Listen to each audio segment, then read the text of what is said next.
Corporation has been our main corporate co-sponsor for the last several years, and so very much big thank you to them. Everyone give them a hand. Thank you.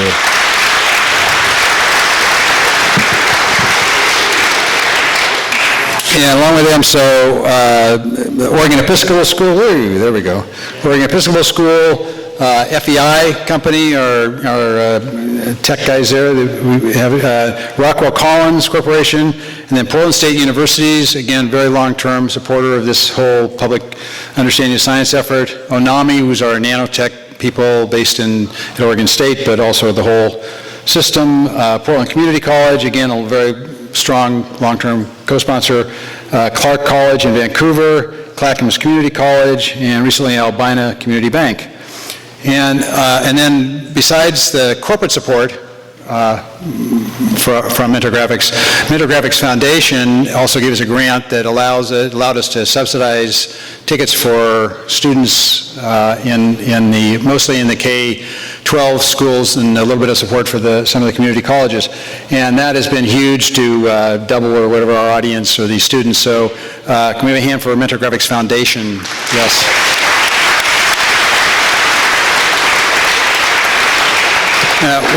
One of the things we do here is, besides the evening talk here, when we get the speaker in town, we take him around. So Dr. White was at Lincoln High School this morning and gave a talk to a bunch of students there. And then he visited Portland State and talked to the advanced anthropology class there, and a paleoanthropology class. And tomorrow he's going to be out at one of the Beaverton High Schools. There's like 200 kids he's going to talk to out there too. So we get multiple hits out of these guys, and we really appreciate them running the Portland Marathon with us. So, okay, so now I think we're all set. So it's my pleasure now to introduce the introducer, which is Dr. Natalie Vassi, who's a professor of anthropology at Portland State University, and it's where Tim visited her class earlier, and so it's my pleasure to introduce her, who will introduce Tim. Okay, thank you.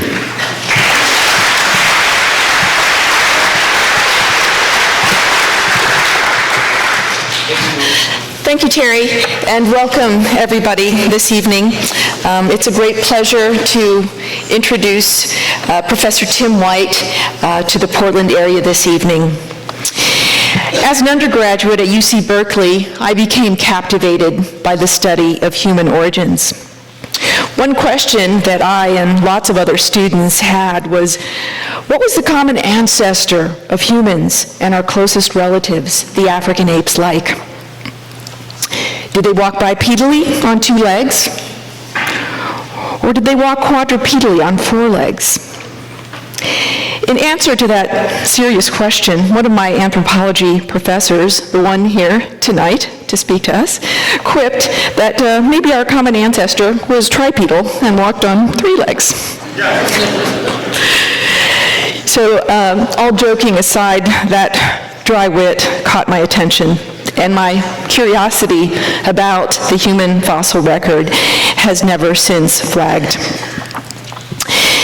In an age of reckoning, that's how I see the 21st century, what with climate change and environmental damage wrought by humans having reached a tipping point. In this age of reckoning, the study of human origins is no more or less important than any other endeavor. Tim White has been a life force in this endeavor.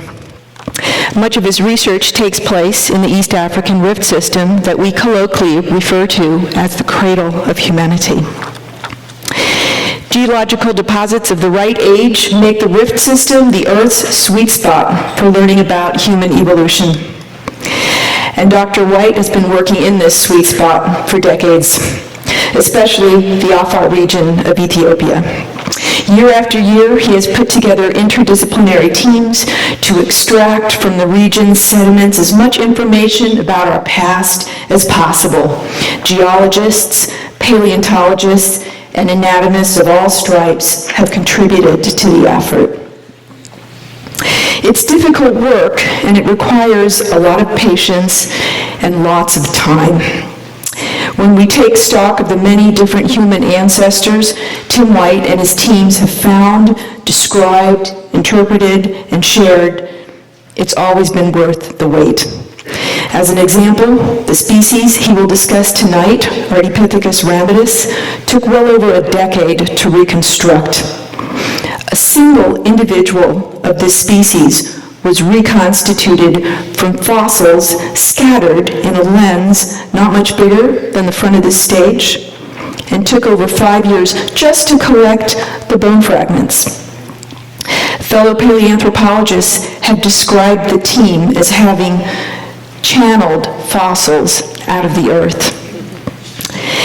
In fact, it's not all glamorous. The team began prostrate, crawling on their hands and knees in a tight line over the promising outcrop, dislodging sediment by grain of the sediments, looking for bits of this one individual Ardipithecus ramicus. So what possesses them to take such pains? Finding out about the crossroads being the last common ancestor between ourselves and the two groups of African apes, chimpanzees and bonobos. In geological time, Ardipithecus appears not long after the divergence between our lineage and these African apes. It's going to be a memorable evening. Please join me in welcoming Professor Tim White.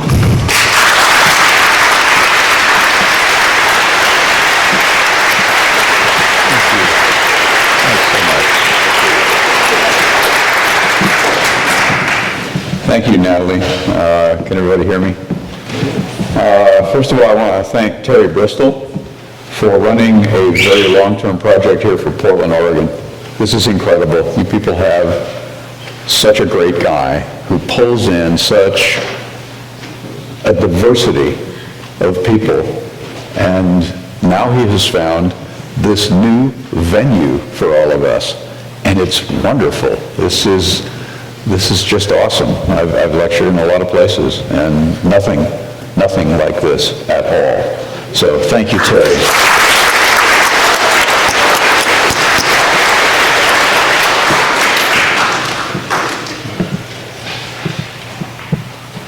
I'll start with this question. Why is it so difficult for people to comprehend their places in the natural world? How do we even know that people are concerned with this? Well, because cross-culturally it's basically a universal. Everybody has a story. Every culture in the world that's been studied has an account of where their people came from.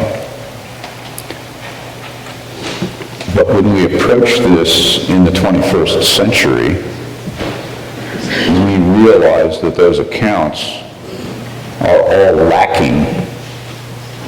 They don't match the reality that we now know, that we have extracted from our genomes, that we have extracted from the sediments of the rift valleys, that we have extracted from watching our closest relatives and studying their anatomy and so forth.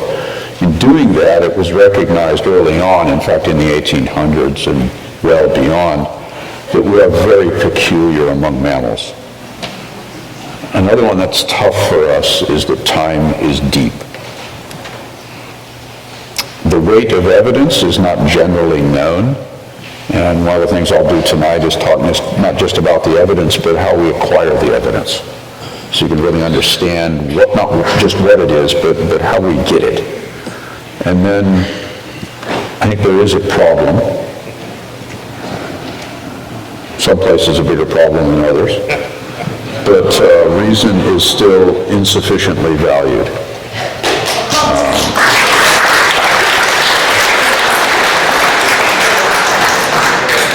So let's start with this one. It's pretty simple. We've known about it for a long time. When we sent the probe to regions unknown beyond our planetary system. This was the illustration chosen. Homo sapiens, a man and a woman, a whole bunch of other things in there. Carl Sagan was involved in the design of this, I understand. But even among primates, people are very odd.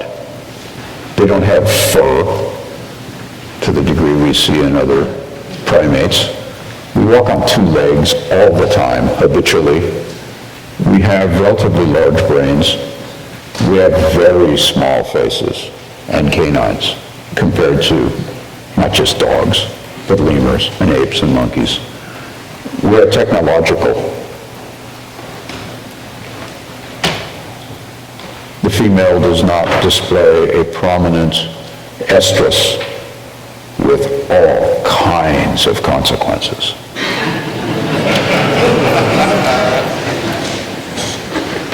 We have an extraordinary planetary range. And to an alien such as Mr. Spock, looking at this bizarre primate, there's only one word that Spock could come up with. This is fascinating. Now, Darwin tried to take this on in 1871. His most important book was 1859, and he waited a long time before he even got into the subject of human evolution and wrote this book. And in the book, he basically outlined what was known then and summarized it by saying, we're not here concerned with hopes or fears, only with the truth as far as our reason allows us to discover it. I've given the evidence to the best of my ability. So what about this reason and evidence that led to Darwin's understanding, which was not a very good understanding of human evolution in 1871? Well, the evidence in 1871 wasn't very good. Comparative anatomy, where there was limited evidence, the African apes, Asian apes were known by then. The fossil record for human evolution was pathetic in 1871, only a few Neanderthals. And genetics? Forget it. Darwin didn't even get Mendelian genetics, let alone molecular genetics. Not a lot of evidence. He applied the reason that he had, but application was not new, and he looked at the same evolutionary novelties that resulted in that bizarre primate, the one with the enlarged brain, the striding bipedal locomotion, the technology, and the small canine teeth. And Darwin reasoned that through evolution, via natural selection, in a sort of a feedback mechanism, these things had arisen sometime after we shared a common ancestor with apes. And so he drew the inferences that we humans, like other species, had evolved. We were indeed mammals and primates, etc., etc. And that there had been a gradual acquisition of these four basic novelties via a sort of a feedback mechanism. The more upright and bipedal you are, the more technological you can become, the less need you have for the canine teeth. But to employ the technology, you need an enlarged brain. That was basically a scenario. It was reasonable in the face of this evidence. It's no longer reasonable. No longer accounts for the evidence. Well, immediately Darwin was cartooned by those who would belittle the very notion that we were related to the rest of the mammals and primates. They placed Darwin's head on a monkey's body just to make fun of the notion. How could that huge technological, anatomical, and behavioral gap be crossed? That's just silly to think of this. And so that was the basis of those kinds of cartoons.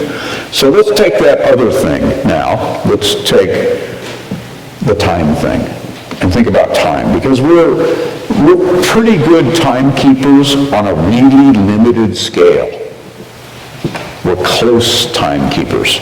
Even though we think, relative to other mammals, we live a long time, we all begin this way. T-minus 3 days and counting. 3 days later, 6 months later, a year later, the sock monkey is the same sock monkey, so you can see this dramatic ontogenetic expansion of the human brain after birth. Every woman in the room who's given birth is grateful for this ontogenetic development happening after birth. And increasingly complicated behaviors, even in this 1-year-old child. So this intergenerational time, in addition to ontogenetic time, pretty easy for us to track. We look at the child, look at the child's father, we look at his father, we can look at his father, and when we think of this between generations, most of us in this room can track, even in many cases with photographs, a few generations back. But then, for some of us, we start to lose it.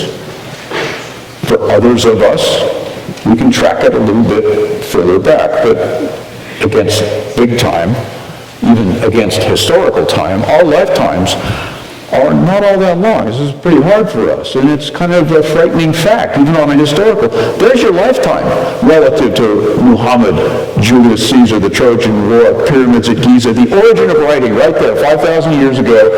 That's where prehistory begins. No more written records to help us as we go back to the origins of agriculture some 10,000 years ago, to the skeletons at La Jolla down the Pacific coast, the oldest skeletons on the west coast. They're anatomically modern people. How did they get here? Well, it's a subject of continuing scientific investigation. A couple of weeks ago, the genome of an infant from Montana who belonged to the Clovis culture was sequenced and published in Nature. That shows that people native to North America came from ancestors who were indeed from Siberia across the Bering Straits. So there are a lot of ways that one can get at what happened in the prehistoric past. And tonight we're going to talk about a very, very deep prehistoric past that takes us into geological time. So this is one of my favorites. Mark Twain is one of my favorite authors. Grew up with Mark Twain. This is great because he's got the skull and the cat and so on and so forth. And we have the works of Mark Twain at the Bancroft Library at Berkeley. Incredible. You go there and you can take out his copies of Charles Darwin's books where he's made notes in the margins. Brilliant satirist and writer. On Humankind, Twain wrote, "Man was made at the end of the week's work when God was tired."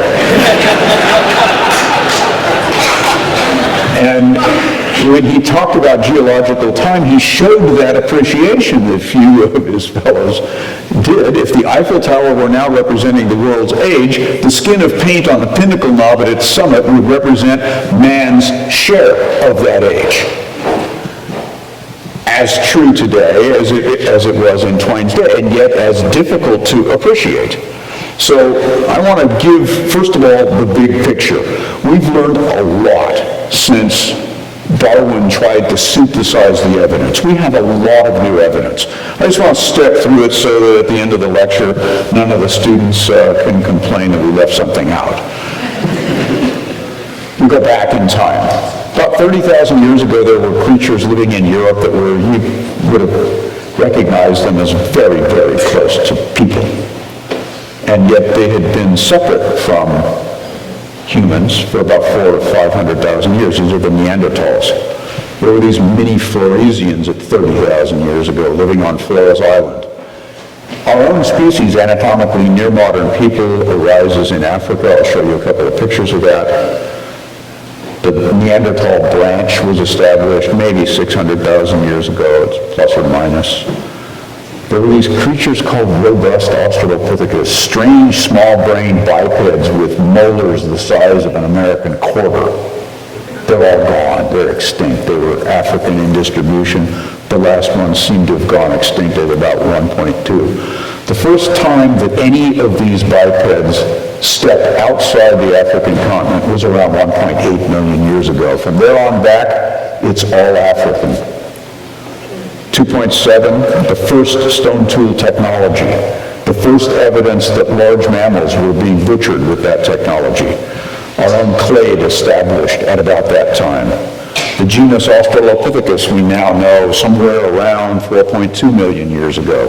This thing we'll talk about tonight, Ardipithecus, is another contribution to the overall evidentiary picture, and it's surprising in some ways, and we'll talk about that tonight. Let's start with what we know real well, the great apes.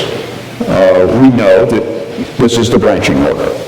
We know this not just from the anatomy and behavior, physiology, but also from the very sequence of base pairs in these animals' DNA. For example, pygmy chimpanzees and common chimpanzees are two separate species. They probably split about 2 million years ago.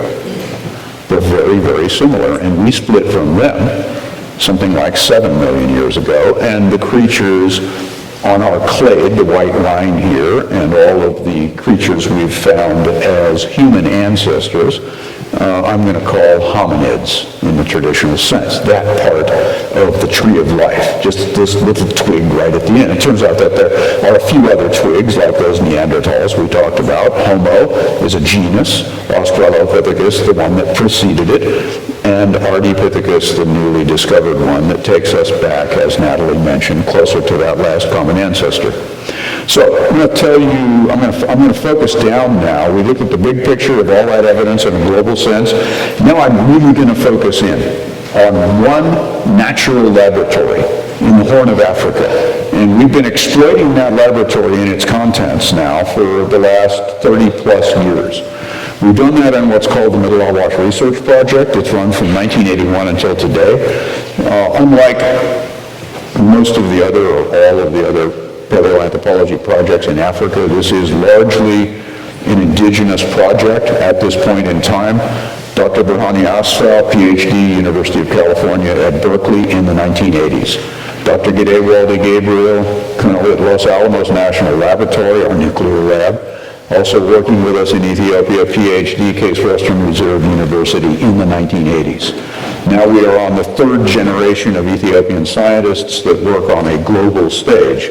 And here in the Middle Awash, we've involved them as well as about 70 other PhD level specialists in a wide range of disciplines, covering the kinds of things you need to know if you want to assemble evidence and then use reason to figure out what happened. That's basically what we do. And we draw these people from around the world, not just Ethiopia and the United States, as you see here in the project leadership, but from a variety of other countries. So I want to take you into this laboratory, and step you into it actually. I'm going to start in the highlands of Ethiopia. Right there under the cloud deck, right on the edge of the cloud deck. If we were to drop right down onto the ground, we might see this ceremony underway. It's a religious ceremony. These are Christian highland Ethiopians. Their traditions are orthodox. There are very, very deep roots to religion in Ethiopia. This is an incredible place called Lalibela, where in medieval times the journey for the pilgrims was so difficult to get from here to Jerusalem that they carved the churches in the local rock. Churches as big as this, carved from one cube of rock in medieval times. An amazing thing. Very ancient traditions, but nothing like the ancient traditions that you get just next door as you go off into that Rift Valley, to the Afar Rift margin. Because those stone churches are going to disappear in geological time. They're going to crumble and they're going to wash away. And if these people die right here and you build a concrete bunker, reinforce it with steel, and leave it there for 1,000,000 years, it will be gone because erosion will erode it away. So if you want to become a fossil and transport yourself through 1,000,000 years of time, do not jump off the cliff right there. The hyenas down below will have you and your bones before the week's out. And all that will be left are a few teeth, and those will rot away and disintegrate, and that's it. It's not going to work very well as the time machine we need.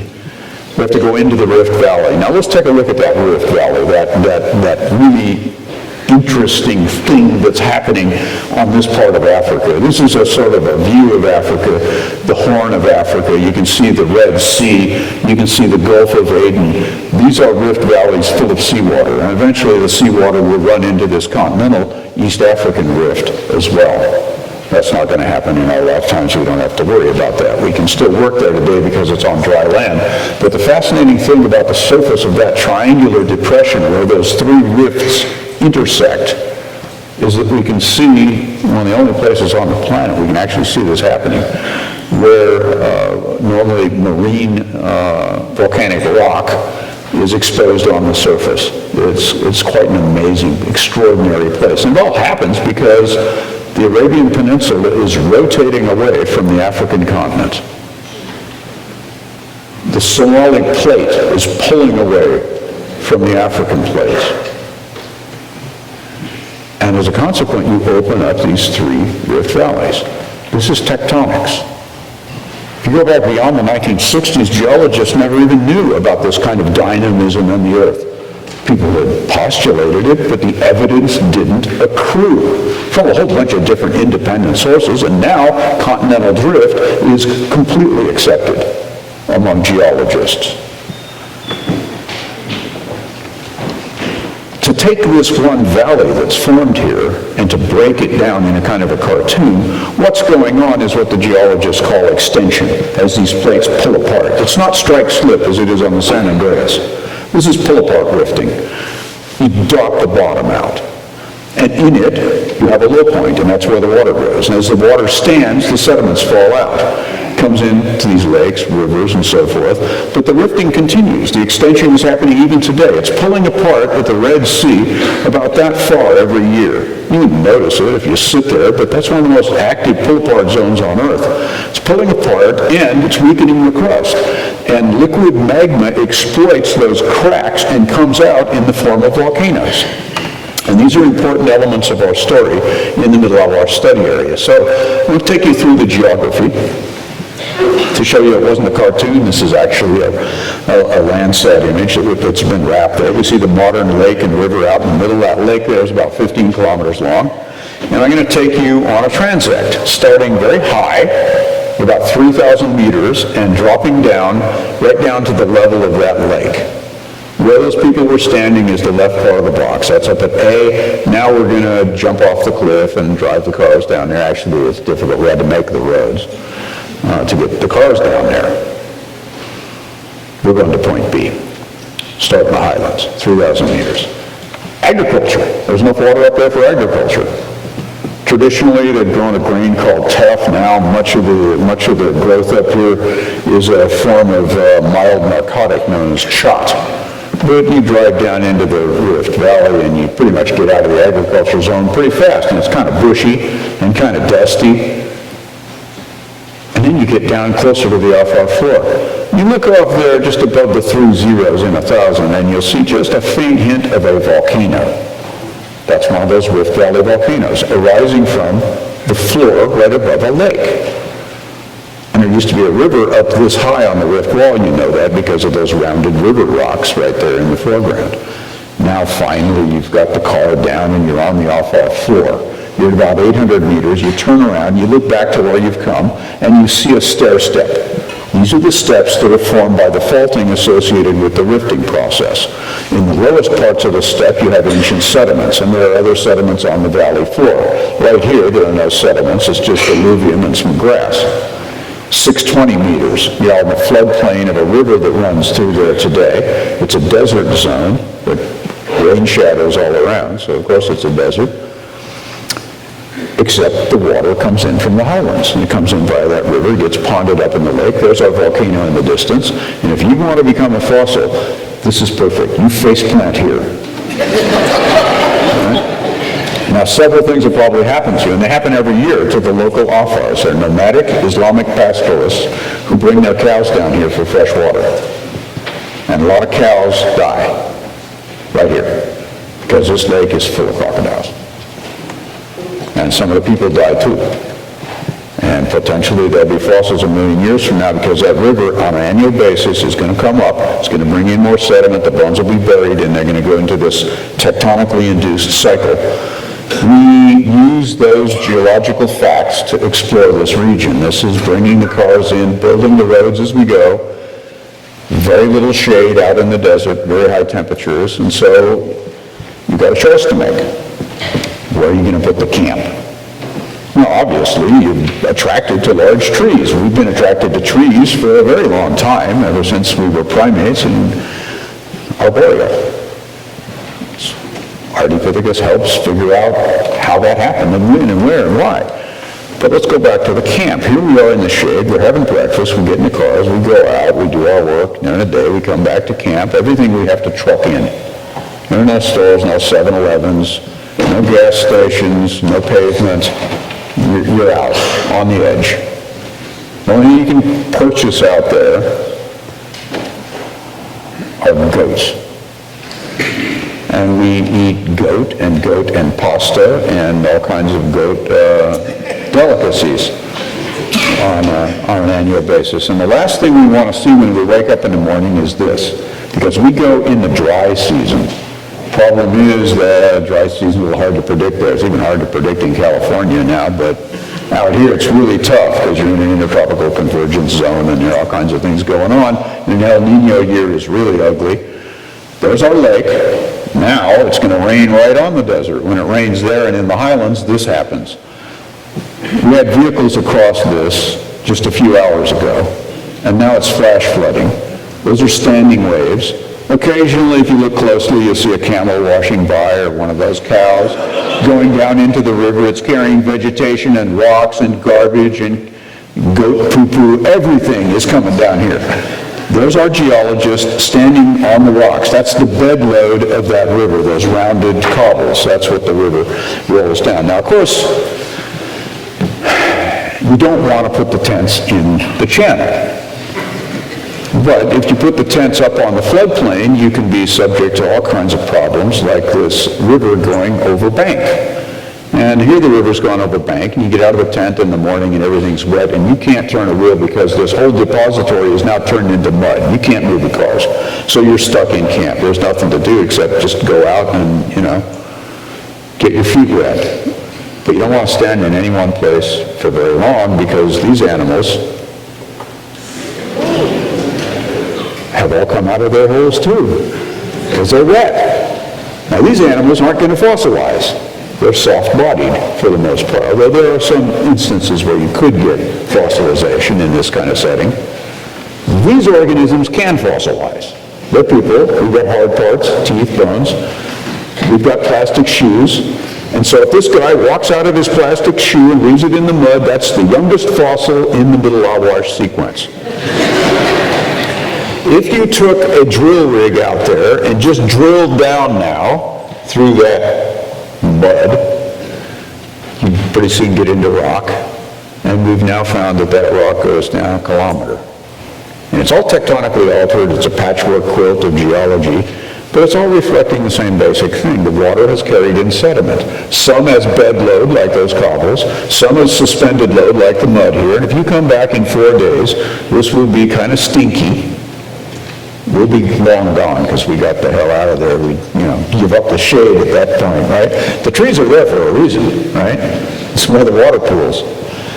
So that's the hazard of dry season camping in the Middle Awash. That happened in 2010. And then eventually that water will all evaporate, and what's left over is about 1 millimeter of silt. And if you let that process go on for enough time, it builds up 1 kilometer of rock. Except when you try to get the car across the river, when it's in flood. Remember those standing waves? These cars don't make it across there. Now, you will note that this is not a Toyota. We are an all-Toyota project. This is a Ford truck. And if there's anybody from the Ford Motor Company in the audience, I can keep this slide off of television. See me after the lecture with your donation. It's actually not our project. It is our project geologist, the same guy you saw out in the river in the rain. But this was one of the local Afar administrators. In 1 generation, these nomadic pastoralists have moved from donkeys, camels, and cows to driving Ford trucks and carrying cell phones. That's an amazing technological jump. There's another thing going on here, and you can see it in this slide. You see the center of the slide, there's a V-shaped plume. It kind of looks like a cloud, but it's not. It's a volcanic eruption that you didn't hear about. You heard about the one in Iceland because a lot of the transatlantic air traffic goes past Iceland. This one's Africa, not as much traffic. But it erupted, and that's what it looked like from the ground. Now all of that is particulate matter that's going up. Some of it's stratospheric. You can see where it was drifting. It was drifting out over the Red Sea. And a lot of it will come down, these shards of glass. And that's from a volcanic vent associated with the tectonics. Well, it turns out this has been happening for millions of years. Right there, that volcanic stripe, that white one, was laying down 3.9 million years ago. We know that because we can measure the crystals in the volcanic ash erupted out of the volcano that cooled 3.9 million years ago and have been accumulating argon gas ever since. And so we use argon-argon dating. We can also correlate these volcanic ashes with each other across the study area to other study areas and even into the deep sea cores in the Gulf of Aden. So we can plug our sequence of terrestrial sediments, and there are some guys down there digging up a hominid fossil below that 3.9 million year old tuff. We use the glass and do geochemical fingerprinting on these glass shards, just as virtually as fresh as they were when they were erupted. So these studies are, of course, all geology. You have the tectonics, the structure I talked about, the stratigraphy, the layering, the sediment type itself, tell you a lot about the deposits. Geochronology, measuring time, basically, by these isotopic means, and geochemistry that range everything from tying the tuffs together to looking at the signature inside of fossilized teeth. Here's the fossil team. This is a particularly good one because it's an elephant tusk that the geologist found. Normally, it's the rest of the team that finds the fossils. So that's an elephant's tusk. And where do these things end up? Well, in the old colonial days in Africa, and remember that Ethiopia was only colonized for a very short period of time. It was occupied, not really colonized. It was occupied by the Italians. But even in the old days of the 1960s and 1970s, when the Lucy fossil was found, for example, she was exported to the United States. Many of the fossils found with her exported to Europe. Local museums, infrastructure, and so forth, completely undeveloped. But the Ethiopian government saw the need to develop local manpower and infrastructure, and so that's what they did. This is a new facility that they've constructed over the last 5 years.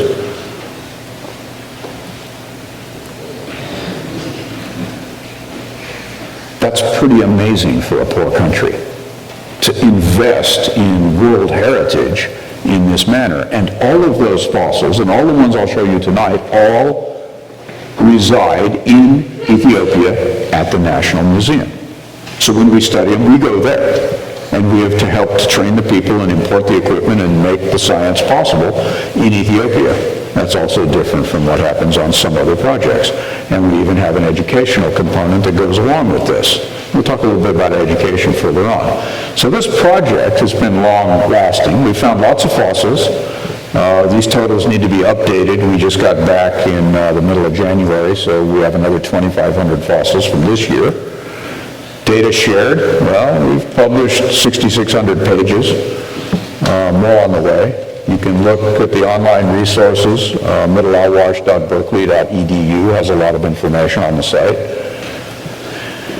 And there's no need to, even for the students in the room, remember any of these names or dates or anything else. I just want to give you a sense of the record of this single Ethiopian valley because it's an extraordinary record. Not only is it a kilometer of rock, we have sampled fossils up and down the kilometer. There are the dates of the horizons that we have worked on. The localities, Afar names where we've worked. The archaeology is confined to the top 2.5 million years of the succession. Indeed, if you look over all of Africa, the oldest lithic technology is 2.7 million years old. Beyond that, it's only bones. And lots of bones. You can see the total of various fossils. For example, in this area at 0.16, we have 104 fossil vertebrates. And how many hominids? Well, hominids are really, really rare. That's what these numbers are telling you. And we've published them in a variety of places over the years. So last time I was here, for instance, I talked about the one at 0.16. The next publication we'll do is some rocks at 2 million. We're currently getting ready, and we've got a couple other ones on the way. So it's like a progress report. But before we jump to that, I want to talk a little bit about paleoanthropology. Paleoanthropology has a kind of a funny reputation among scientists, among the public, and so on and so forth.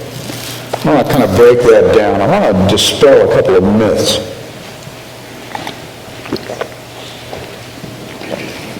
See this desert scene of the camels? Makes you thirsty. And that's what the life is. It's romantic. You ride around on camels. Look down on the ground, see a fossil down there, get off the camel, pick it up, and hallelujah. Right? Next thing you know, you're in Portland, Oregon. Now these days you got to get a bit of a nod to the black people that you work with. Make sure that they don't get, too far behind the dog that's with you or too far ahead of the dog. Make sure they're behind you as you lead the way on your African safari looking for the fossils. This is my favorite. You see this all the time in reporting on this subject. When you get off the camel, how is it that we find the fossils? We stumble upon them. Yeah, that's right. Just stumble upon them like a bunch of drunks. But, it's great work if you can get it, because when you find it, very photogenic, and the National Geographic puts it in there. You can get your picture taken with the fossils. You can go on 60 Minutes with the fossil. Hell, you can even be photographed in your office with your Indiana Jones hat. Be on the cover of Time magazine. Have other people write your books for you.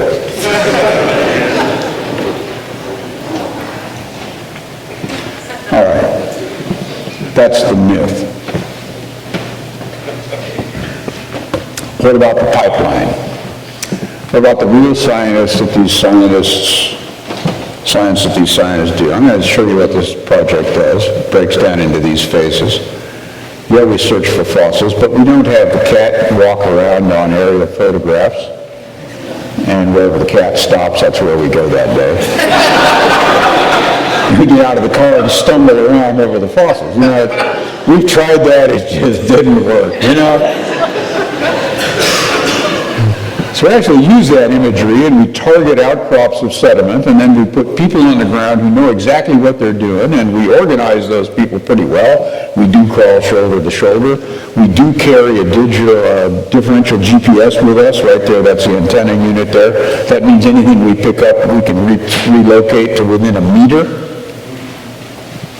in space, and to within wherever it was eroding out of the surface in terms of that kilometer of rock. So we know how old this stuff is.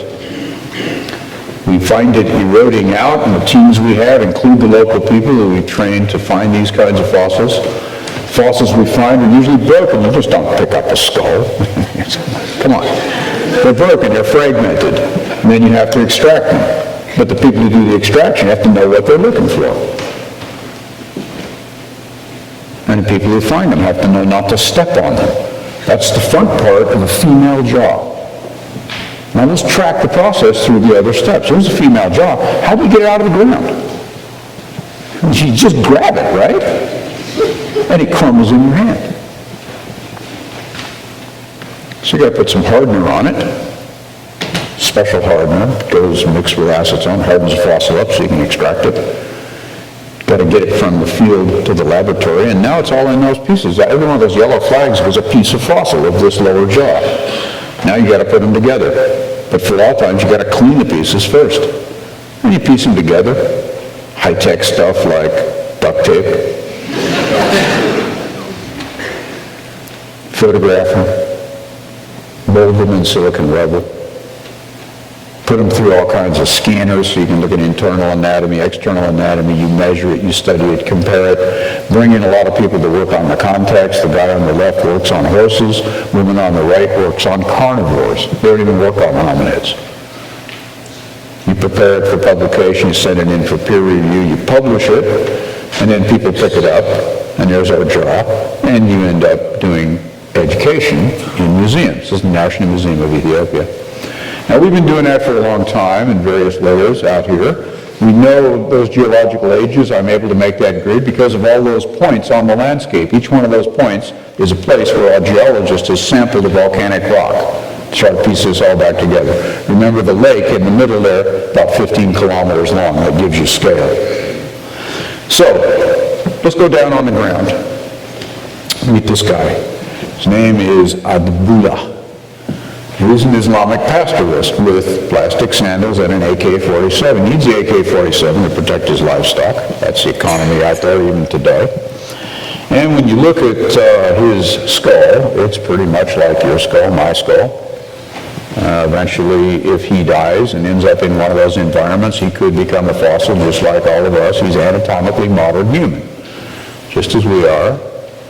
And now we've got a kilometer of rock, and we can search for all those fossils, and what do we see? Well, according to some predictions, some hypotheses, you should get humans all the way down. Well, it turns out that we don't. What do we get up at the top? Well, we already know what we got. We got Abdullah up at the top there. But a little bit down there, we get something really interesting.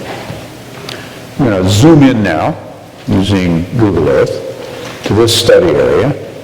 The white rock is all reflective sediment. The river runs through it.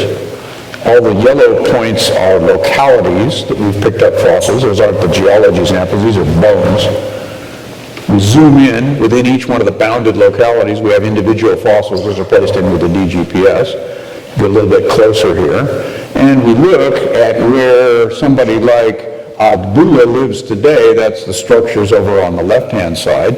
And when they die, they get buried and they get put in the graves right over there on the right-hand side.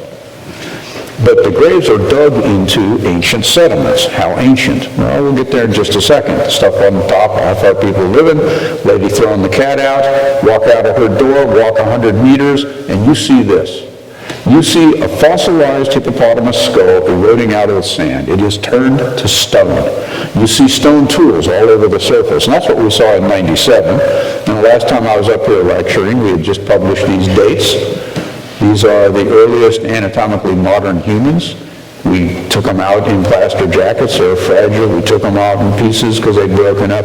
We put them back together again, and they're up toward the top of the sequence. More or less where you'd expect them to be, according to some hypotheses. Now we can go down the sequence to 1 million years ago, and we found that eroding out of the sands. Nobody's going to mistake that for a modern human. Nobody in this audience has a cranial vault of 1,000 cubic centimeters and brow ridges like that. But we found hominids like that from Southeast Asia up through Europe and all across Africa. We call them Homo erectus.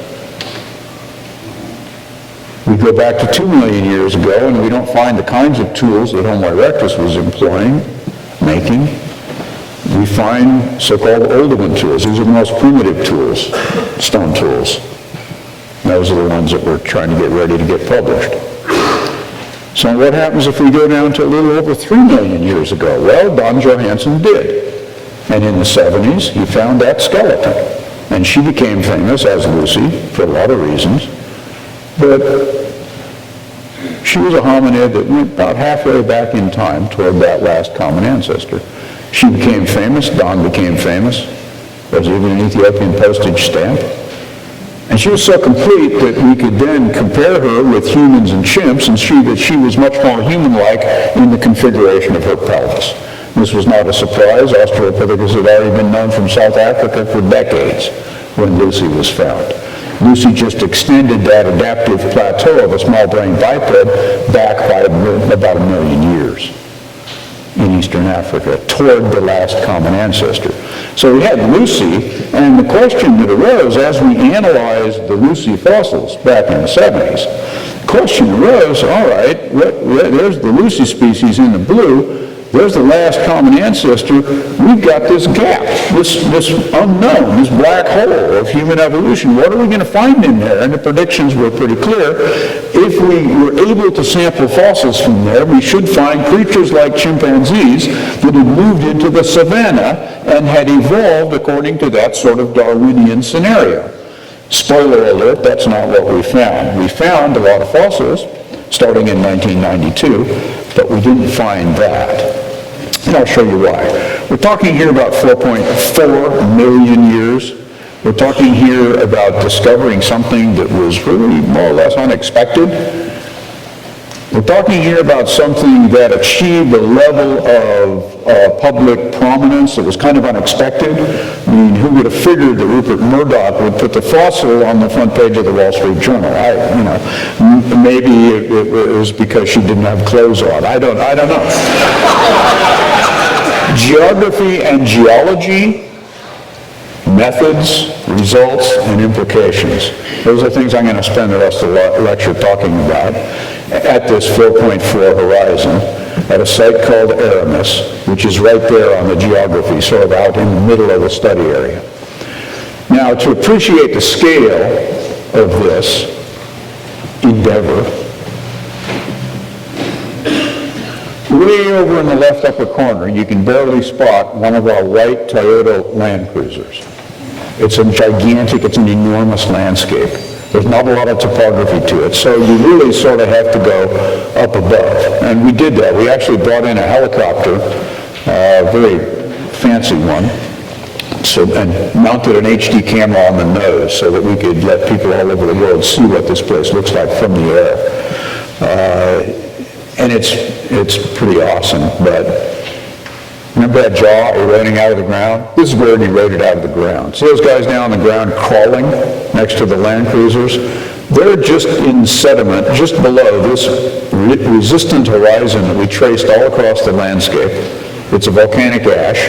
That volcanic ash is there. When you look at the sediment under it, you find all kinds of fossil remains, just eroding out. We just let the excavation naturally occur and go pick up these remains on a seasonal basis. It's quite rich. We have about 6,500 vertebrate fossils identified to genus and species we've collected that way. This is what you see as you crawl across. That's a tooth of an antelope. And occasionally you see something like this. Now that's moving, and so we don't pick that up, and we don't pick up the thing that it's building. Does anybody know what that is? Dung beetle. Yeah, that's a dung beetle, and we don't pick up the beetle or the dung because they're alive. We just pick up the fossils like that one. That's completely fossilized. That's a stone. But it's a dung beetle ball from 4.4 million. That's a nest of dung beetle balls from 4.4 million. That's a bat on the left, an insectivorous bat on the right, a fruit bat. Now, how easy is it to find this stuff? Well, you gotta know what you're doing. It doesn't look like much there. You zoom into that square, and still maybe it doesn't look like much. You zoom into that, whoa, that's the lower jaw of a baby monkey. What's a baby monkey doing in a desert?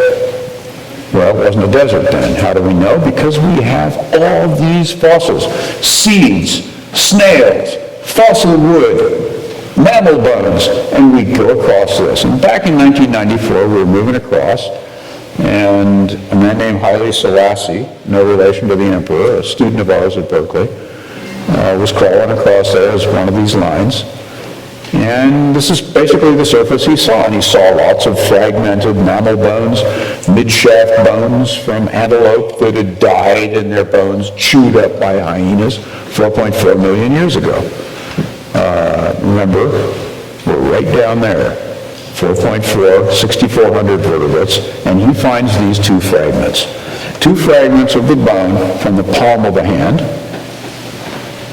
That's his hand, and you can see that what we call a metacarpal bone fits in there quite well. And he said, this looks like a hominid.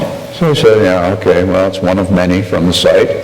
Let's take a look around. As we worked to recover the missing piece, which we never recovered, the bone had eroded out on the surface, we never found that missing piece, but we started to find other pieces of hand and foot, and every time we found one, we put a yellow flag in the ground. Now, most of them had washed out of the sediment, and as we excavated and cleared that surface, we'd find things in the sieve, but then we found a hand bone, that's Johannes, he's pointing to it, it was in situ, in the ground. And the geological layer goes back into the hill. It hadn't eroded yet. So there was a chance of getting something more. So we started a very careful excavation. We had to keep the surface wet because out there in the desert, these ancient sediments are wet and dry, and they just crumble. And any of these bones will crumble unless you preserve them, keep them wet. And lo and behold, as we excavated down into that little hill, it was full of fossils. Each one of these flags is a hominid fragment from one individual. And as we came to the pieces like this lower jaw, we had to apply that preservative to harden it before we could take it out, because these were not very well fossilized. So extraction was very, very difficult, a lengthy process. Here we are measuring in things at the end, 2 more years of digging after that first year. And almost everything came out in a jacket, a plaster jacket, to protect it while it was moved back to the laboratory. There's the mandible, it's been hardened. That's Berkeley and Johannes, the field site. Meanwhile, we're asking a question of all those other fossils found in the same stratigraphic horizon within the 4.4 million year Afar rift environment, which was mosaic, all kinds of, woodland, forest, grassland, lake, and so forth.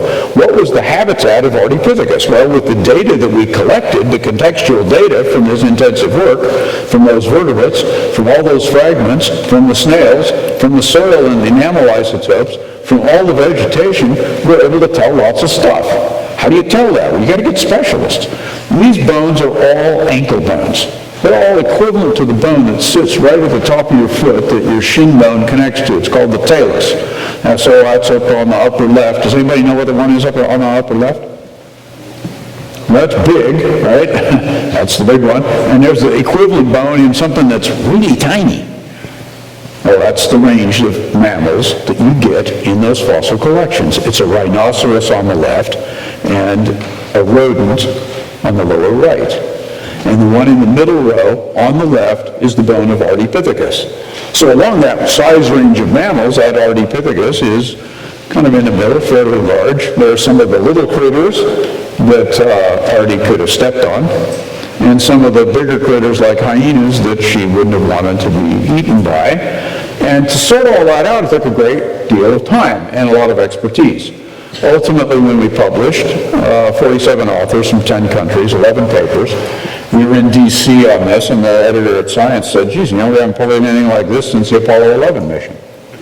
And in a sense, it was a mission, but not a mission to space, it was a mission to the past, with lots of mission specialists, not only recovering data, but also interpreting it.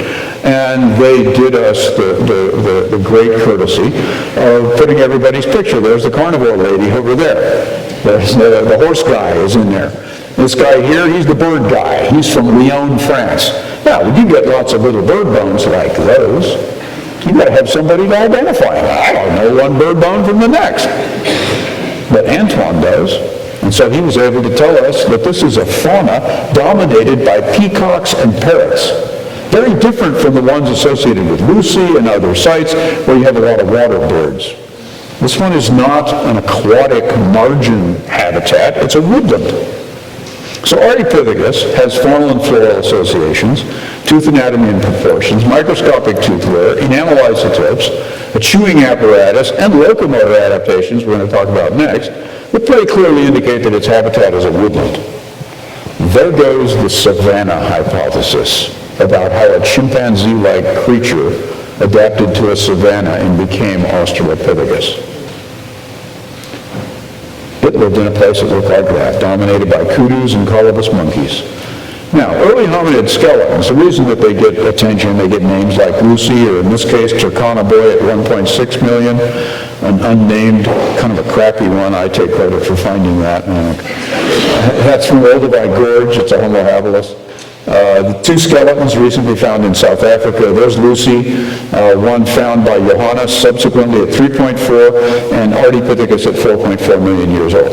Now, I just want you to look at the hands of Lucy and Ardipithecus. Lucy has one wrist bone and two finger bones. That's it, both sides. Ardipithecus way older and way more complete. That's great if you want to do some interesting functional anatomy, because you got the biologically key parts.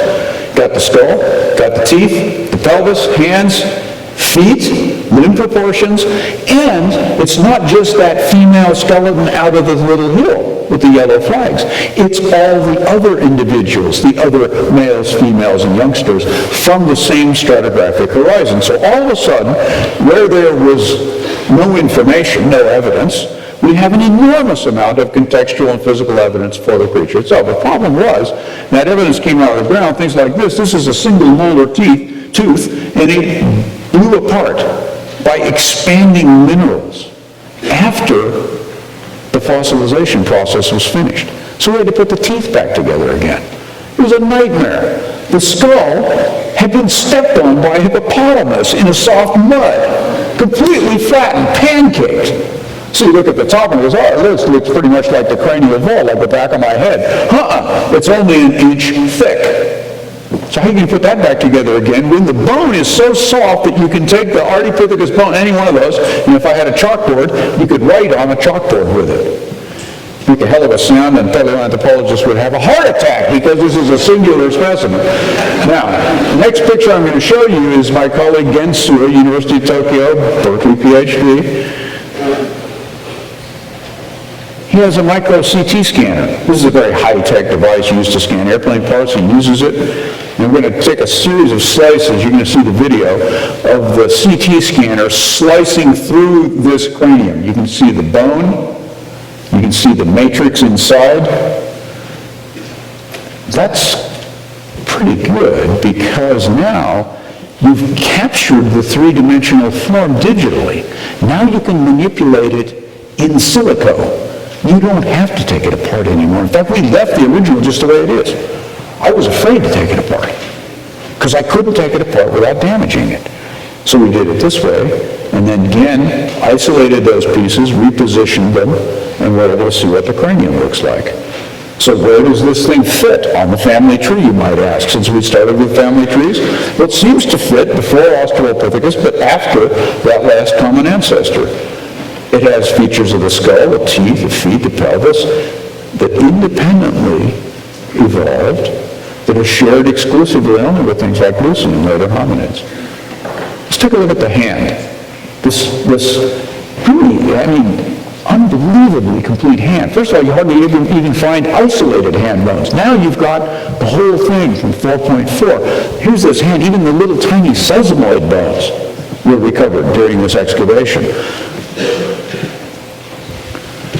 Even a child can look at that hand and tell you, as the alien would, it's a fascinating hand. That's a fascinating hand, and I'll show you why. Here's the Darwin cartoon from 1871. What they did is they plopped his head on the body of a chimpanzee. Chimpanzees have very, very long palms.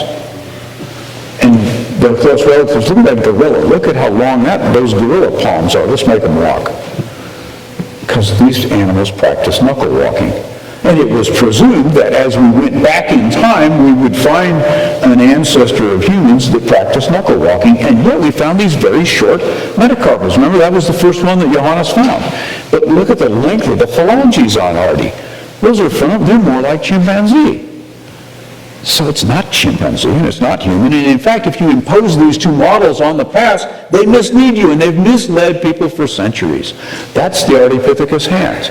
Nobody had ever seen a primate hand that looked like that until we found it in that little hill. and there are no knuckle walking features in that hand at all. Oh, and you thought the hand was fun. Check the feet out. Fascinating. Why? Because we look at our feet every day and we think, oh, that's kind of normal. You know, they fit in our shoes, so what? We walk on them like that. But actually, the architecture of our foot is unique among mammals, unique among primates. Primates, in fact, as a zoological order, are defined by their grasping feet because they have opposable big toes. So they're hard to make shoes for, but they don't wear shoes, so it's not a problem. When did that happen? How did that happen? Chimps, gorillas, orangs, gibbons, monkeys, lemurs, you name it. So at some point our ancestor would have had an opposable, we didn't know when. The Lucy species didn't have it because we had footprints from that species, and the footprints look like our foot. And so here's Ardipithecus.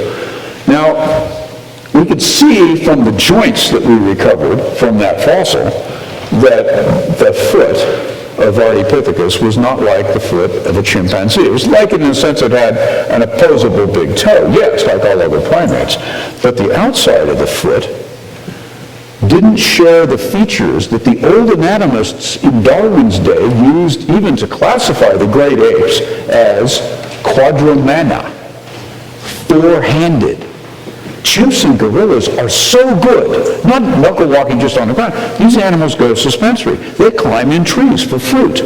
They're really good at it because they have modified the lateral part of their foot to become much more hand-like. So that's a chimpanzee foot, not a hand. Ardipithecus was a mosaic, an opposable great toe, but a lateral foot that acted as a propulsive lever. Nobody had ever seen a foot like that before. And the only way to see it was, of course, through the fossil record. You couldn't triangulate a foot like that from chimps and humans because chimps have evolved their way and we've evolved our way. So, big toe retains opposability, lateral foot functions a rigid propulsive lever. What about the pelvis? That's the key. The cornerstone of locomotion, you need a pelvis. We had the pelvis. It wasn't in great shape, kind of a fragile bone, but there was continuous bone from front to back, and that's what's important. Because when you look and you compare Ardi with something like Lucy, and here we see on the right the grayish is Ardi, the gold color is Lucy. That's Lucy, that's Ardi. And we see that Ardi had the same broad upper pelvis associated with the mechanics of walking bipedally. That was in the upper part of the pelvis. But the pelvis, like the foot and the hand, was a mosaic. That's a chimpanzee. You can see the upper part of their pelvis is not only very elongate, but it's also flat. It lies flat on their back. Another thing that chimps do, very interesting, as part of their suspensory adaptation in canopy, they have incredibly stiff backs. Take a look atop the sacrum. You've heard of the sacroiliac pain and so forth. Well, you've all got this, right? But the reason that we can walk as well as we do as bipeds is we also have curvature in our lower spine. It's called lumbar lordosis. And it places our center of gravity up above our feet because the spine actually curves forward in humans into the thoracic cavity and then back. We'd look more like chimps if we didn't have that. We'd have just the arch. Chimps have trapped those two lower lumbar vertebrae, trapped them in between the pelvic blades. They're incredibly stiff-backed. This helps them prevents injury in the arboreal setting. Hominids never had that. They had a very broad sacrum, like Lucy, like Ardi, but this had one other thing that was quite interesting. The ilium was hominid-like, but the ischium, the part that you're all sitting on right now, was very, very long, much more ape-like, and this is where climbing muscles attach. So it's climbing combined with bipedality. The Ardi skull, another mosaic of anatomy. Very small brain case, chimpanzee-sized, an unspecialized chewing apparatus, weak facial projection relative to chimps, and a short cranial base. And all that stuff's getting maybe a little bit too anatomical, a little bit too technical. Believe me, if you don't have lumbar lordosis, you've got a problem as a biped, right?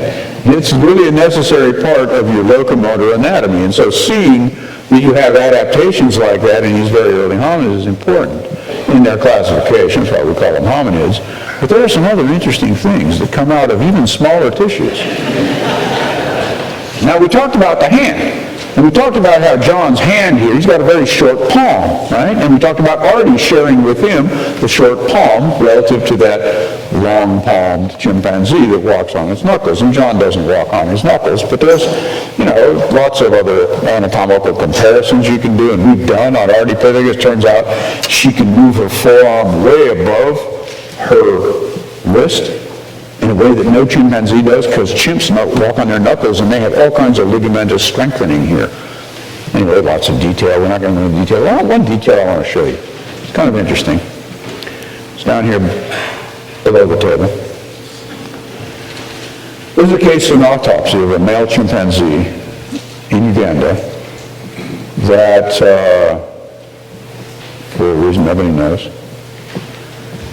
a woman farming sets her child down, goes back to farming, hears a scream, turns and sees the male chimpanzee take off with the kid, killed her, murdered the kid. So local authorities go out and they shoot the chimp as if they're going to figure out what went wrong here, right? They're going to shoot the chimp and figure maybe he's got a brain disease. So extract all the organs, they do an autopsy.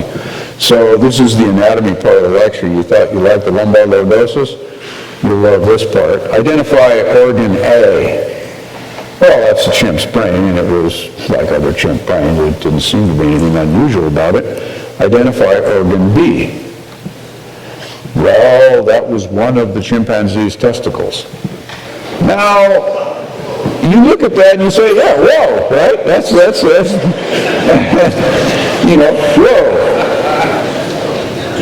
And it turns out this is not some kind of pathology. That's not what's wrong with the chimps, because all male chimps have testicles that are that big. And that's interesting. It's part of the animal's sexual, physiological anatomy and behavior. So now I'm sure that we're probably having how many NRA supporters are there in the room here? It's Portland. I don't know. Who's packing heat? I don't know. But when primates have guns, whoa, watch out. Well, it turns out that we're primates, right? And we got guns. And it turns out the chimps don't even need the gun that much, the big male ones anyway, because they've got these great big teeth, and they interact with each other at close range this way. The upper canine tooth interlocks with the lower canine tooth. It's very projecting. It's a tusk-like feature that comes down and sharpens or hones as it cuts against the lower premolar.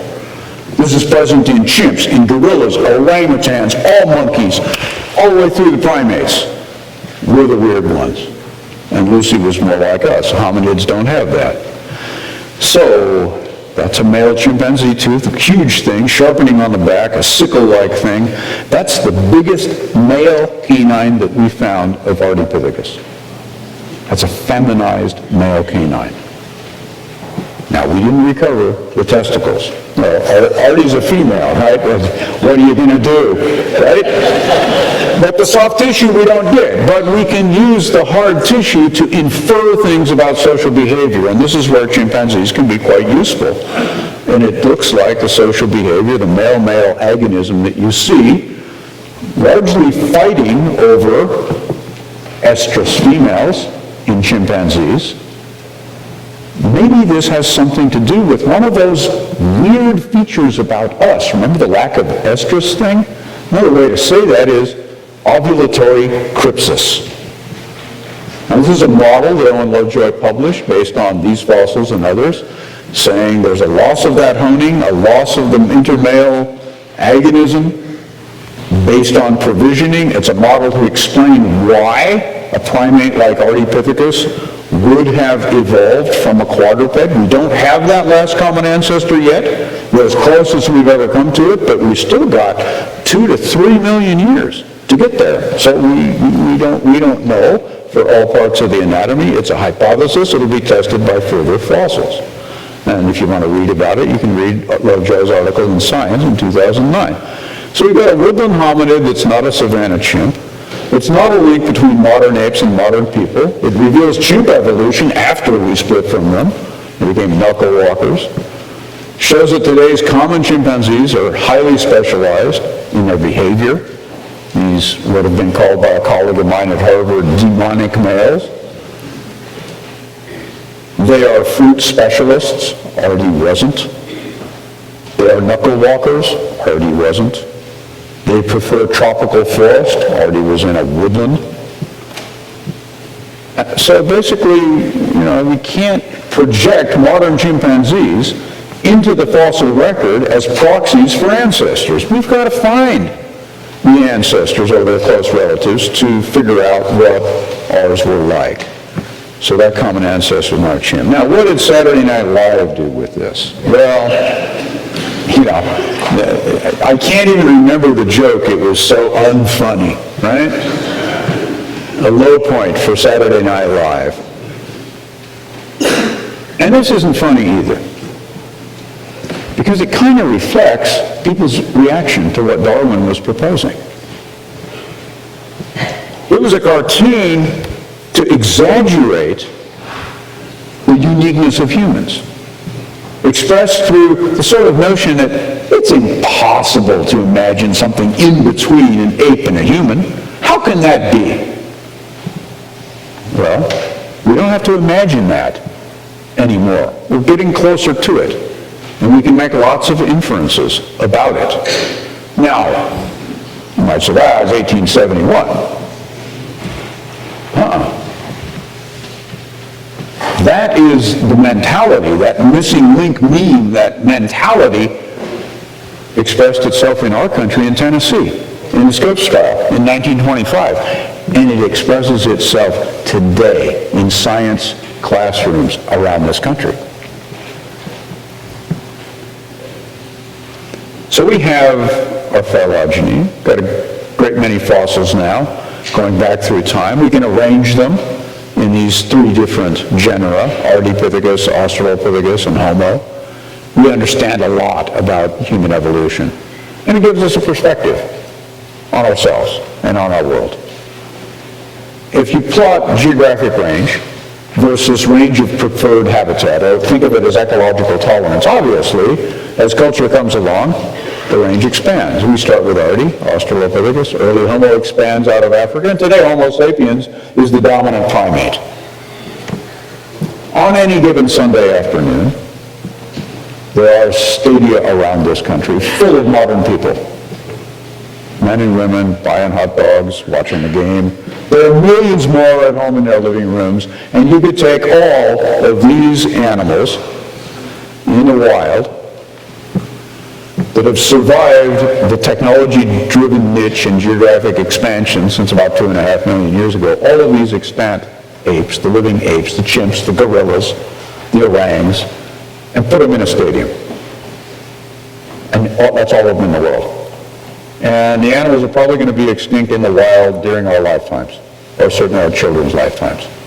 They'll be present in little enclaves that are zoo-like things where people are kept out for certain periods of time until something goes haywire in that particular country, and then the animals are gone. Then they'll only be in zoos, and so on and so forth. Didn't used to be like that. In the time of Ardipithecus, probably was beginning to be like that. We haven't found any chimp or gorilla fossils where we found Ardipithecus. Extant apes are going to join a lot of other apes that we know existed back 10 million, 15 million years ago. The whole planet, the old world, is covered with these apes. Among those hominids, Australopithecus, early Homo, Ardipithecus, among those, we humans, Homo sapiens, are the sole surviving species. And there are 7 billion of us right now, maybe 8. Maybe 9, I don't know. A lot of us. And we're having global impacts on biodiversity and on health. So contrast these two views. Now let's think about this. After 6 million years of human evolution, we have a lot of data. We have a lot of knowledge. We have a lot of evidence. And we've applied reason to it. And that's illuminated where we came from, and it's illuminated our place in the world. What do we do with that knowledge? Well, it depends on who you ask. And given what Natalie mentioned in the beginning, given the impacts that these billions of primates, all of one two-legged species, are having on the planet, it might be good to develop backup plans. The problem is, how do you go about doing that? What's the backup plan here if there is something else that's not going to come and stop this? Is it going to be technology that expands? Well, that's part of this series, and you can talk to Terry about that. He has his ideas, other people have their ideas, but for sure that this strange primate that started with a hand like that, turned into a hand like this, we got a big task ahead of us in the science classroom. The goal, it seems to me anyway, ought to be sustainability for the species, because our species' future is at stake. None of these other species are going to do anything. They don't have the technology, they do not have the intelligence, they do not have the mechanisms by which they can actually change the future. So this is what the founder of the Whole Earth catalog, Mr. Brand, was saying when he said, we have become as gods, or something like that, because we have those kinds, we have evolved those biological and cultural capabilities. So that's a pretty big deal, and my role in that is as an educator, and I just wanted to share with you tonight the evidence, the reason, and where we stand. It's more or less a progress report. I've been out of Portland for a long time. I've been really happy to be back. I want to especially thank all of you for being so patient tonight and for coming. It's wonderful to see you all here. And we'll keep doing this, and maybe there'll be another progress report sometime downstream.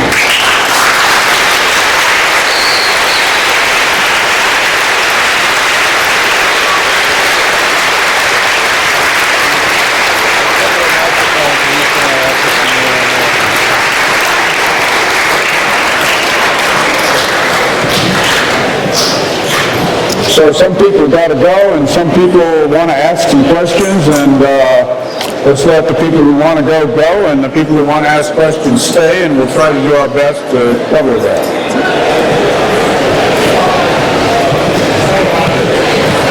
Those of you who are exiting, will you do it quietly, please? We don't, just non-talking, and we can go on. So anybody want to go to the microphones now?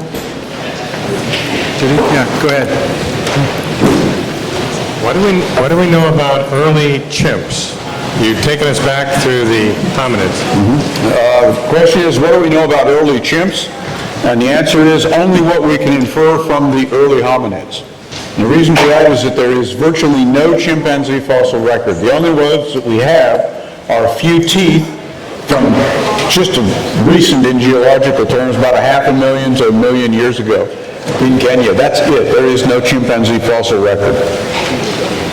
So, we can infer some things. We can infer from the Ardipithecus woodland that chimpanzees, we know modern chimps are capable of existing in such places, in such woodlands. They do so today in Tanzania and Senegal and other places. But we haven't found a single one of them in these faunas. Lots of monkeys, hominids, no apes. No gorillas, no chimpanzees.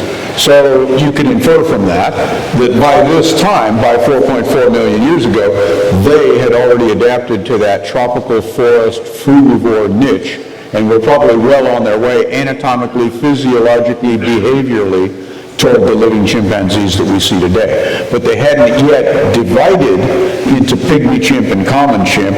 We can infer that from the molecules of those two living forms, because they're two different species, and they're not all that far apart.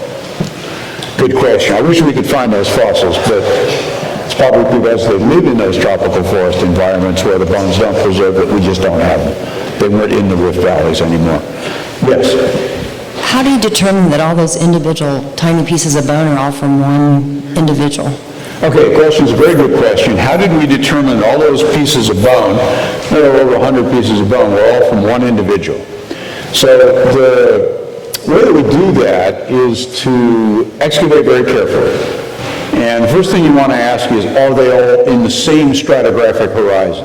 And the answer to that was yes. The bottom of each of those yellow flags was the actual elevation of these pieces, and that matched the dip of these beds. There's been tectonic disturbance, and everything is dipping about 4 degrees to the east. So they're all in one stratigraphic horizon. Then the next question you want to ask is there a duplication here of any of the body parts? We have a right wrist and a left wrist. And the answer was, yeah, we do. And the next question is, do they match? Is one bigger than the other one? The answer is no, they're antimirrors, they're mirror images of one another. So we went through that process for every single bone, and every single tooth, and every single piece of this. And you ask, well, are there any younger individuals here? No.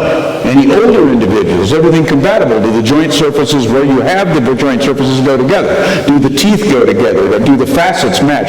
We effectively did a forensic assessment of this individual and concluded that it was a single young adult individual. So now what's left? Well, in a forensic investigation, you don't have the driver's license, right? You got to run the DNA records, find out, who the person is.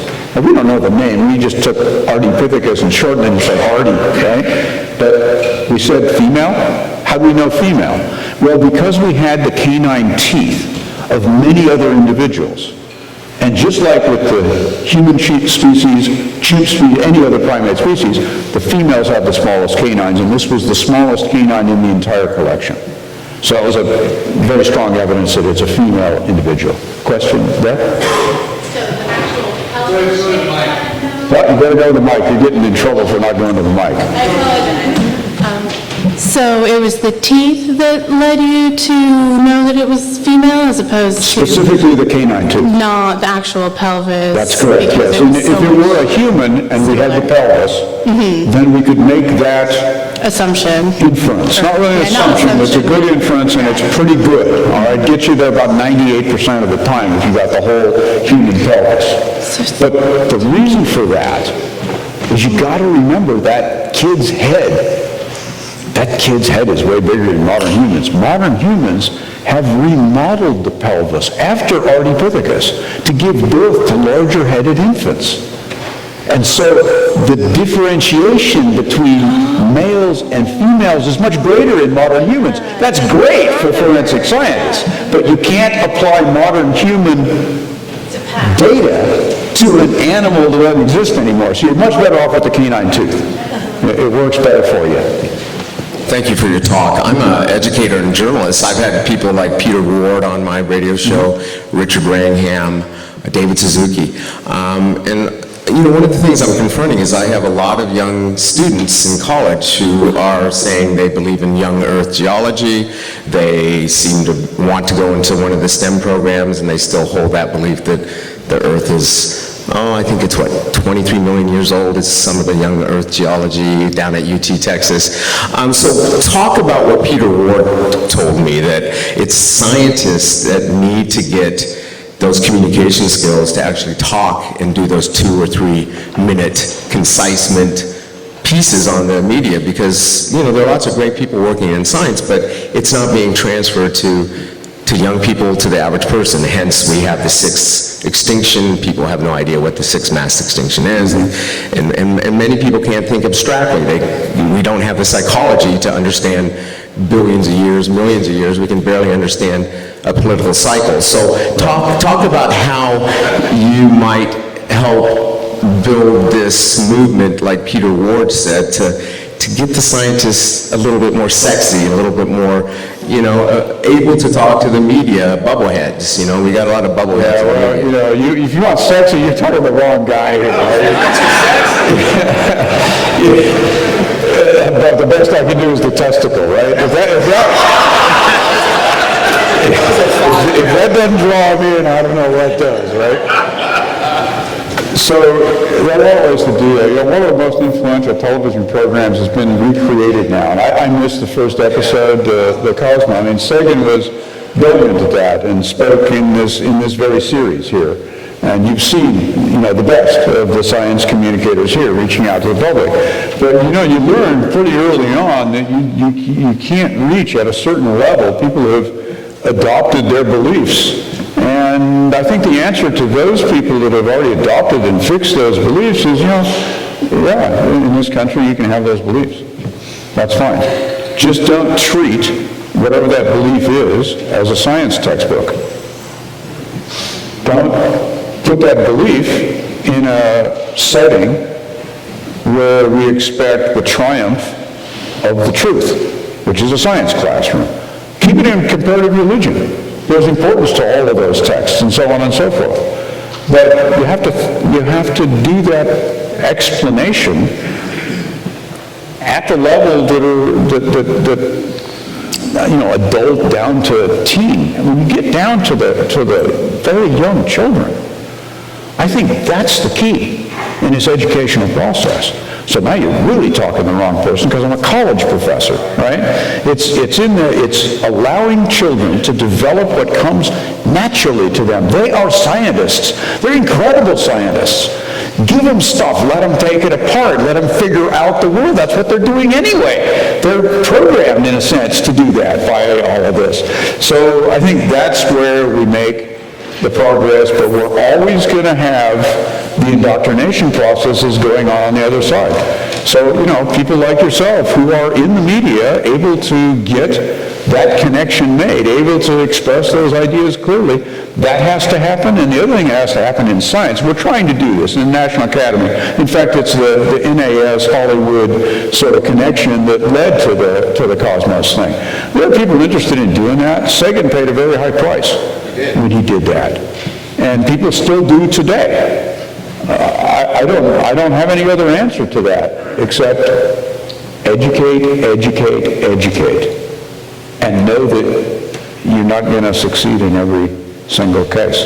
Hopefully the decision makers will be the more educated. But you guys have to be part of the decisions. Right now, STEM is big, but we also have a K-12 system and now college system that is teaching to the test. I have young 17, 18-year-olds who have never finger painted in their 12 years. They're not doing the science, they're doing the testing, which doesn't seem to be the evolutionary path that we've had 4 billion years ago. And here we are cramming this new ideology of test, take it, memorize, don't go out in the field, and we still have 25% of Americans who think the sun revolves around the earth. That's dismal. And these are smart people. These are media people, or so-called smart people. Yeah. So how do we get that leap, since we're sort of chimpanzees with nuclear weapons? I mean, we're really not that evolved. If you look at today, we don't have. I think Carl called it technological adolescence. Right. We're still there, and we will be for the foreseeable future. So what can you do as a scientist to try to help inculcate that in K-12? Because I think, or pre-K-12 is what you're saying. I think we can use a lot of the new media. That's effective, but I think it has to be a blended model, because I think human interaction at the core of education is crucial. And we're finding that not just in the university environment, where we're really engaging students in a way that we've never been able to do before. Because we can have them go watch something on the web and then come and talk about it. So it becomes an interactive process. It's been demonstrated ad nauseum that that's what works in education. So we have to develop those kinds of models in a K through 12. It's a political question, though, because it's the people who are the politicians who make those rules about the standards. And I don't know how to fix that. He did go to Lincoln High School this morning. He's going to Beaverton High School tomorrow afternoon, so. Okay. You have a question over there. Hello. So we've made some amazing discoveries with the Neanderthal genome, finding out, for example, the FOXP2 gene, where we can infer that Neanderthals had language, or the group of genes HLA, and understand that our immune system is so strong because we might have evolved it alongside the Neanderthals or from the Neanderthals. When RD's genome is finally, if it is deciphered and sequenced, what are some genes that you hope we'll find from RD? Well, the problem right now is that we're at a less than adolescent stage of understanding how morphology, behavior, and physiology is actually assembled by genes. And if you even go back to the view 5 years ago, that's all changed. Now, large parts of DNA that we thought did nothing, were silent, turned out to be regulatory and controlling the more functional genes. So we don't know what makes the ligaments that strengthen the chimpanzee hand. We can infer that the ligaments are there based on the fossils. And so I don't want to lose track of the comparative anatomy with respect to the genomics, because I'd like to know about Neanderthals a lot more than what their genome tells us. Their genome right now it's fascinating, but even for them, and remember, they're very, very close to us. We only know a few differences between ourselves and them. We don't even know the significance of those differences. For Artie, I don't think we'll ever get DNA.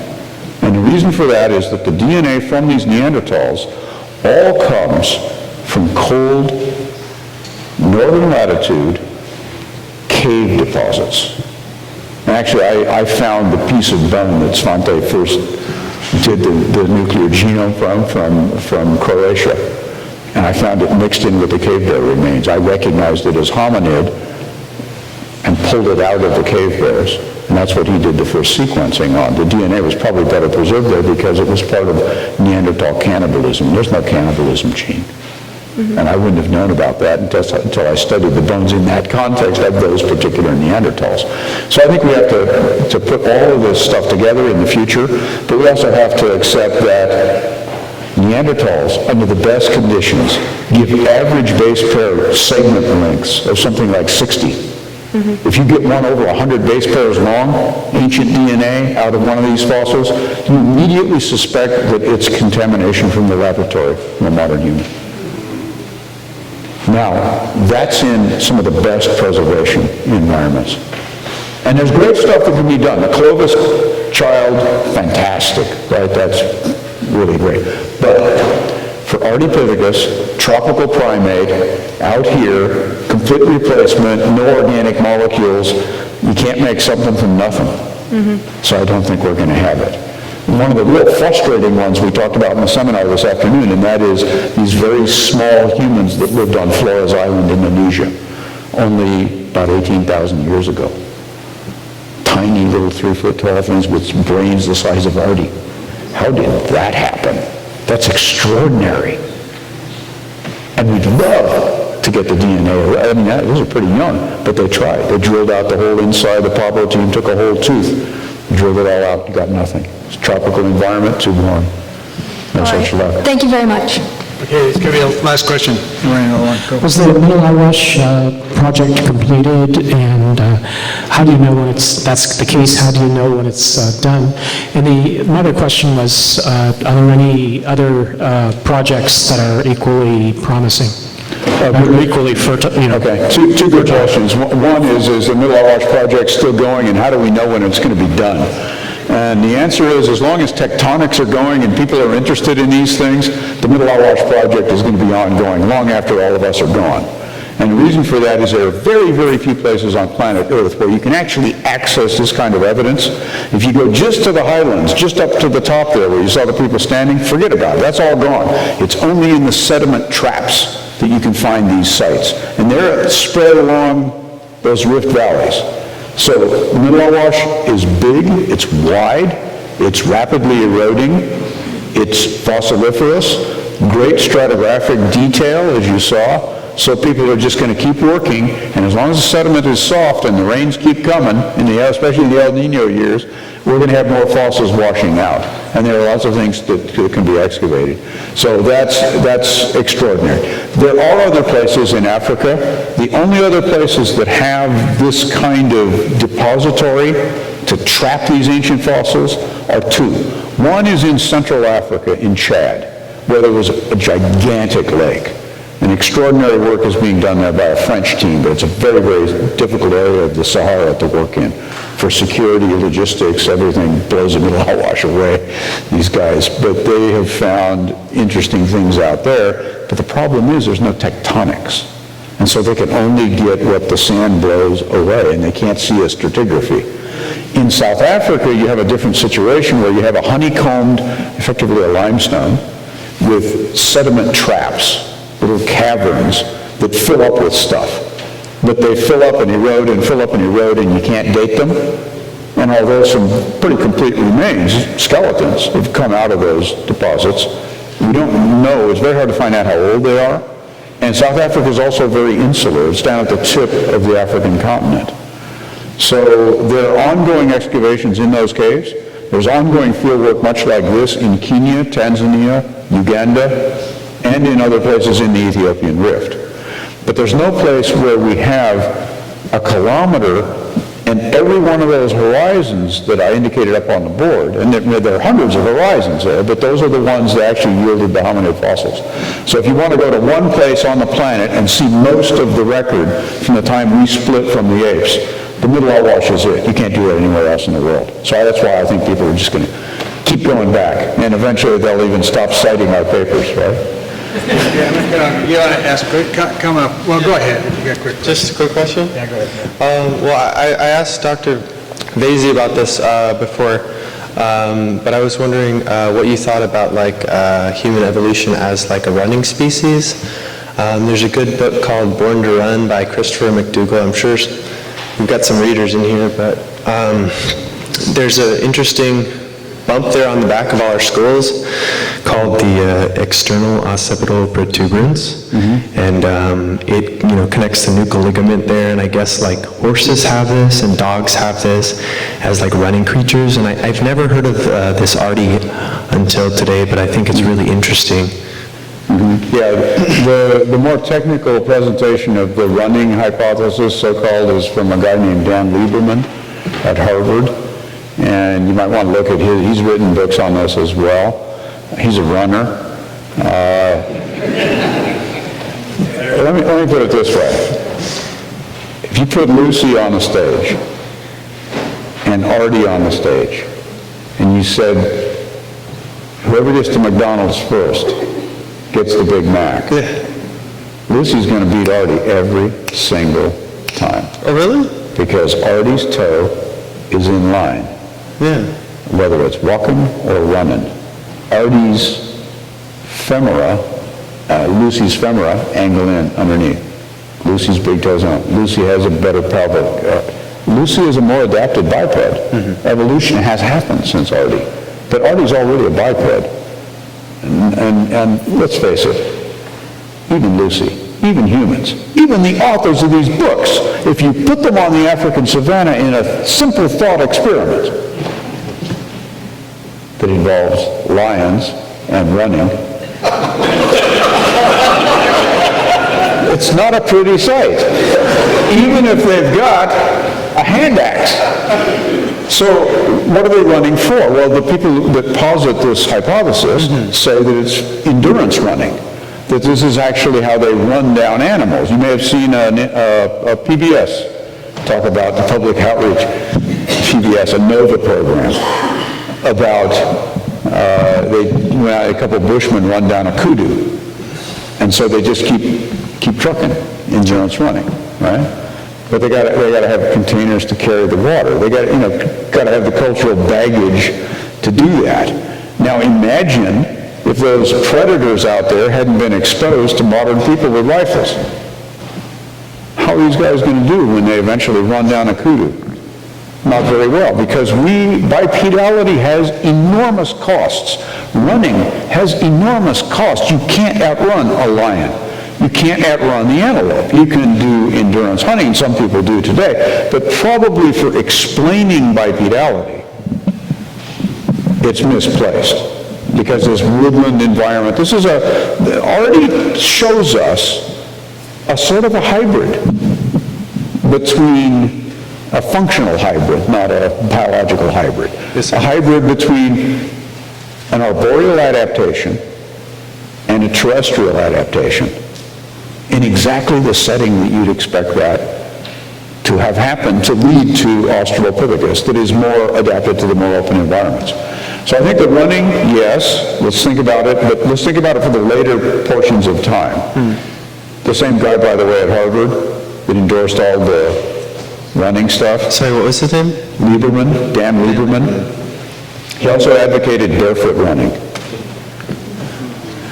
That didn't go too well for a lot of Americans who adopted the program of barefoot running. And then pretty soon the orthopods and all the medical people said, no.